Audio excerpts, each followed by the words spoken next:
পরবর্তী বাংলাদেশে মানুষ যেন আনন্দের সঙ্গে উদযাপন করতে পারে সেই প্রার্থনা করছি, দোয়া চাইছি আমাদের দেশের এবং খালেদা জিয়া সুস্থ হয়ে অবিলম্বে আমাদের দেশের মধ্যে ফিরে আসেন। আল্লাহ তাআলার কাছে এই দোয়া চাইছি যে আমাদের নেতা তারেক রহমান খুবই অতি শীঘ্র আমাদের মাঝে ফিরে আসেন। এবং আমরা বিগত 15 বছর ধরে গণতন্ত্রের জন্য সংগ্রাম করেছি, গণতন্ত্র পুনরুদ্ধারের জন্য সংগ্রাম করেছি, মানুষের ভোটের অধিকারের জন্য সংগ্রাম করেছি, মানুষের ভাতের অধিকারের জন্য সংগ্রাম করেছি, মানবাধিকারের জন্য সংগ্রাম করেছি। সেই সংগ্রাম যেন প্রতিষ্ঠিত হতে পারে সেই জন্য আমরা পরম আল্লাহ তাআলার কাছে দোয়া করেছি।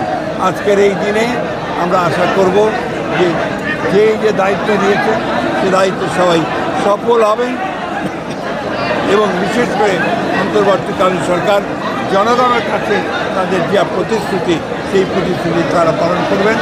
আমরা আমাদের দলের পক্ষ থেকেও আমরা অবশ্যই সেই প্রতিশ্রুতি পালন করব বলে আমরা শপথ নিচ্ছি। আপনাদের সকলকে আবারও ঈদের শুভেচ্ছা। এবার আমরা মুক্ত পরিবেশে একটা আনন্দময় পরিবেশে আমরা ঈদ পালন করছি। ঠিক আছে, চলো উড়াই খুশি তুলে নিয়ে হাতে